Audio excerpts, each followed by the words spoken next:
पुण्यात्माओं, गलती इंसानों पर, बहुत भक्तों पर हो जाती है, लेकिन जब तक उसको ये पाप नाशक औषधि नहीं मिलेगी वो पाप उसके ज्यों के त्यों रखे रहेंगे। तो कबीर परमात्मा दयालु हैं, उनको ये मालूम है कि ये बच्चे काल से भ्रमित ये ऐसी गलतियां कर रहे हैं, वो दयालु हैं। जैसे पुण्यात्माओं, जब तक आपको ज्ञान नहीं होता और आपने जो भी गलती कर दी वो अक्षम्य है, माफ करने योग्य है, और अब ज्ञान होने के बाद बकवाद करोगे तो फिर आपको अक्षमा नहीं होगी। जैसे बच्चा अबोध होता है, छोटा सा बालक होता है, पालने में झूल रहा है और उसने टट्टी पेशाब दोनों कर दिए और सब कपड़े भी खराब कर लिए, हाथ पैर भी ऐसे खराब कर लिए।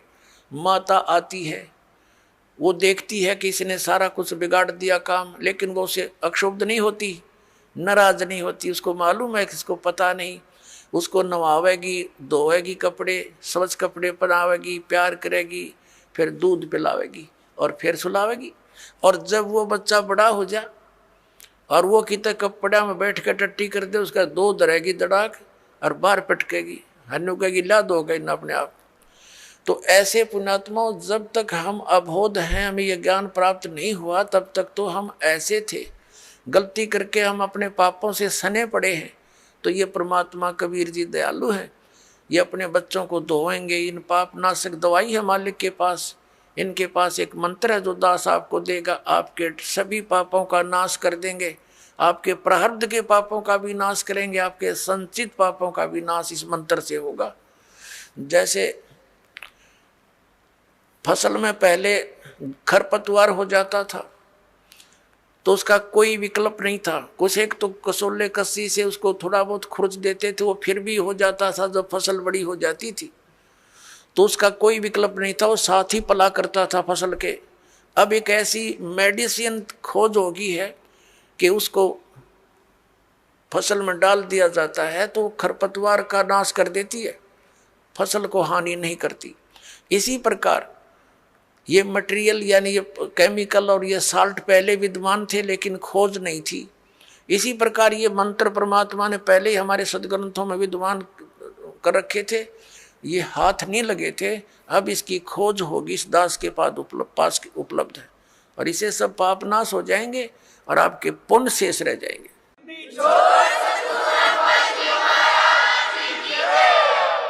और हम तभी परमात्मा प्राप्त कर सकते हैं जब हम पाप रहित हो जाएंगे।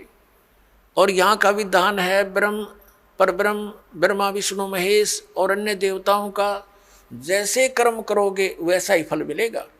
पाप आपके अलग लिखे जाते हैं, पुण्य अलग लिखे जाते हैं, और फल मिलता है दोनों का। पुण्यों के लिए स्वर्ग महास्वर्ग, फिर यहाँ के छोटी मोटी सुविधा, राजा या अच्छी कोई पोस्ट, और नरक ये भी पैरेलल मिलेगा। कुत्ते गधे सुअर की योनि ये भी अवश्य भोगनी पड़ेंगी। लेकिन कबीर परमेश्वर की शरण में आने के बाद आपको अब ये पापों का दंड नहीं भोगना पड़ेगा, आपके प्रारब्ध के कर्मों का भी नाश होगा जो आपको हानिकारक होंगे। इसलिए तो भक्ति करते हैं हम, इसलिए परमात्मा की खोज करते हैं कि हमारे ऊपर कोई आपदा आवे तो परमात्मा हमारी रक्षा करे। और जब वो आपदा भी आ रही है तो फिर प्रोटेक्शन क्या हुआ उस साधना का जो हम करें। जैसे हमने कोई शेड या झोंपड़ी मकान बना रखा है, उसका उद्देश्य क्या है कि गर्मी सर्दी वर्षा से हमारी रक्षा करे। और जिसने हमने बना रखी है झोंपड़ी या मकान और वो सारा पानी भी अंदर ही आ रहा है और धूप का भी असर ऐसे पैरेलल है, तो वो कुछ भी प्रोटेक्शन नहीं आपका। आप कितने नशे में पड़े हो और सोच रहे हो महल में बैठे हूँ, तो सारी आपदाएं आप पर आ रही हैं, तो साधनाएं आपकी वो सत्य नहीं है, शास्त्र अनुकूल नहीं है, इसलिए आपको कोई लाभ प्राप्त नहीं हो रहा है। तो उसकी प्राप्ति के लिए आपने परम संत की खोज करनी पड़ेगी। और इन्हीं मंत्रों और साधनाओं को जो दास देता है, अन्य कोई व्यक्ति देवेगा, उससे कोई लाभ आपको प्राप्त नहीं होगा, क्योंकि अनअधिकारी से कोई भी कार्य सफल नहीं होता। जैसे एक सिंपल सी बात है, आप जी पासपोर्ट बनवाते हैं विदेश जाने के लिए, यदि वो डुप्लीकेट बना दिया जाता है तो आप भी दोषी और बनाने वाला भी अपराधी, दोनों को सजा मिलेगी। इसी प्रकार हमने जाना सतलोक, और ये पासपोर्ट बनाने का आदेश केवल इस दास के अतिरिक्त इस ब्रह्मांड में नहीं है, ये सत्कर मान लेना। और इसके अतिरिक्त जो भी कोई नाम दान साधना दे रहा है वो शास्त्र विधि त्याग का मनमाना आचरण है उनका, और वो डुप्लीकेट नाम दे रहे हैं, उनसे कोई लाभ आपको नहीं होना। और इन मंत्रों को भी यदि इस दास से कोई प्राप्त कर चुका है और वो दुष्ट आत्मा स्वयंभू संत बनकर उनको आगे दान कर भी रहा तो डुप्लीकेट पासपोर्ट बना रहा वो, उससे भी आपने बचना है। इसी कहते ये काल हमारा भट्ठा बंटवाता है, ये पैरेलल खड़ा कर देता काल के दूतों को। भगवान आए थे, एक कबीर पंथ चला था, उसके बाद काल ने 12 कबीर पंथ चला दिए, सबको भ्रमित कर डाला। परमात्मा कबीर जी वाली एक भी साधना उन पंथों में नहीं, नाम कबीर पंथ है। तो इससे आपने अब सतर्क रहना है। पीछे जो गलतियां हो चुकी हैं उनसे बचकर ही हम आगे सफल हो सकेंगे। वो उदाहरण भी आपको दिए जाते हैं। अपने आत्मा हमारे सदग्रंथ हमारे साथ हैं, हमारे पास हैं। जैसे प्रसंग चल रहा था कि जो मंत्र आपको दिए जाते हैं ये यथार्थ जाप साधना है, सदग्रंथों में वर्णित है। और जो आपको दास साधना विधि और ज्ञान बताता है वो सूक्ष्म वेद से बताता है। तत्व ज्ञान रूपी 5वां वेद जो है, जो सच्चिदानंद घन ब्रह्म की वाणी में वर्णित है, उसके आधार से आपको ज्ञान देता है। तो उसके अंदर कंप्लीट ट्रीटमेंट है, यो पूरा कोर्स है। जैसे आप जी ने पवित्र हिंदू धर्म के धर्मी पुरुषों ने, भक्तों ने, बहनों ने पुराणों को खूब पढ़ा है, श्रीमद् भगवद गीता को भी पढ़ा है। श्रीमद् भगवद गीता में केवल एक मंत्र है, ओम, 8वें अध्याय के 13वें श्लोक में, वो ब्रह्म का मंत्र है। ओम इति एकाक्षरम ब्रह्म व्यवहारण माम अनुसमरण ये प्रियाति तजन देहम स याति परमाम गतिम। उसका भावार्थ ये है कि गीता ज्ञान दाता ये ब्रह्म है, श्री कृष्ण जी में प्रवेश करके बोल रहा है।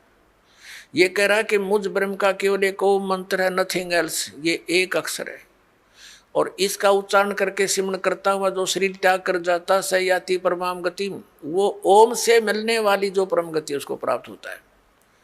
ओम से क्या होती है? ब्रह्मलोक प्राप्ति। ब्रह्मलोक में गए हुए प्राणी भी वापस आते हैं। 8वें अध्याय के 16वें श्लोक में गीता जी में ये भी स्पष्ट किया हुआ है। और गीता ज्ञानदाता स्वयं भी 2 अध्याय के 12वें श्लोक में, 4 अध्याय के 5 और 9 श्लोक में और 10वें अध्याय के 2 श्लोक में कहता, अर्जुन तेरे और मेरे बहुत जन्म हो चुके, तू नहीं जानता मैं जानता। इसे सिद्ध है कि गीता ज्ञान दाता भी अविनाशी नहीं है, ये नाशवान है। तो इसके भगत भी नाशवान, जन्म मृत्यु समाप्त नहीं होगी। फिर गीता जी अध्याय नंबर 17 के श्लोक नंबर 23 में साधना का ज्ञान है। 3 मंत्र बताए हैं, ओम तत्सत इति निर्देश ब्रह्मण त्रिविधि समर्थ है, यानी सच्चिदानंद घन ब्रह्म, उस परम अक्षर ब्रह्म की प्राप्ति के लिए ये 3 मंत्र की मजदूरी है, साधना है।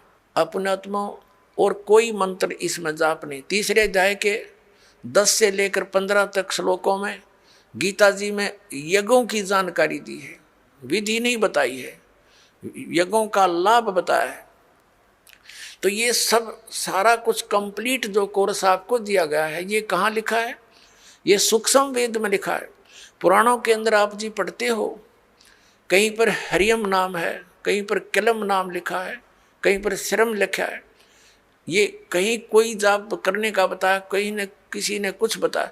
तो परमात्मा ने आकर के सतयुग के प्रथम चरण में ब्रह्मा जी आदि कईयों को मिले थे, वो महापुरुषों को मिलते हैं, उनका गुण है। तो उनको ये कंप्लीट प्रथम मंत्र देने की, बताने की चेष्टा की थी। तो उन्होंने उनको स्वीकार ना करके उस में से अपने अपने स्वार्थवश मंत्र निकाल लिए और उनकी साधना शुरू कर दी। और ये ऐसे जो मंत्र हैं, स्ट्रॉन्ग मंत्र हैं, इनके जाप से शीघ्र ही लाभ प्राप्त हो जाता है। जैसे एक बार ये दास एक शहर में पाठ कर रहे थे, पर गांव गांव में, घर घर, नगर नगर में जाते थे हम श्रद्धालुओं के, 3 दिन पाठ करते थे, सत्संग सुनाते थे, सब परिवार को बिठाकर समझाया करते थे।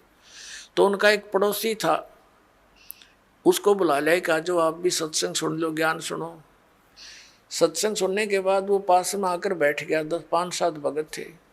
वो कहने लगा जी मुझे तो वो मंत्र दे दे जिसमें नरी माया माया इकट्ठी हो, और नहीं चाहिए हमने कोई भी, मोक्ष मास की मुझे जरूरत नहीं। तो ये इस टाइप के व्यक्ति हैं, वो उन्होंने ऐसा ही कर लिया पहले, जैसे एक मंत्र सिलेक्ट कर लिया, किलम, इसकी साधना करी, इसे सिद्धियां आ गई, उस सिद्धि एक हल्दी की गांठ प्राप्त करके पंसारी बन गए, कर लिया ना सपना भी। फिर किसी ने दूसरा मंत्र शुरू कर दिया, श्रम श्रम करेंगे, तो उससे ये दुर्गा का मंत्र है, इससे शक्ति माया की सिद्धि हो जाती है, छोटा मोटा कार्य सिद्ध हो गया, फिर चौड़ चपट। तो ऐसे यू काम बिगाड़ रखा था। अब ये कंप्लीट कोर्स आपको दिया गया है, इसको ऐसे ही करना पड़ेगा, क्योंकि यदि हम एक सूंठ खाएंगे, सौंठ, तो वो सौंठ का ही गुण देगी, और उसको अन्य औषधियों के साथ मिलाकर प्रयोग किया जाएगा तो उसका गुण बदल जाता है। ठीक इसी प्रकार हम इस विधि को प्रयोग करेंगे, इस प्रकार से हम साधना करेंगे तो उसका फल होगा। जैसे आज प्रसंग चला था कि प्रथम मंत्र भी आपको दिए जाते हैं, और सतनाम के अंदर भी उन्हीं मंत्रों का कुछ समावेश है। तो कुछ भोली आत्मा ये भ्रमित हो जाते हैं कि बताओ वो नाम भी उधर भी वही है, उलट पुलट करके यहाँ दे रखे। इनमें बहुत अंतर होता है।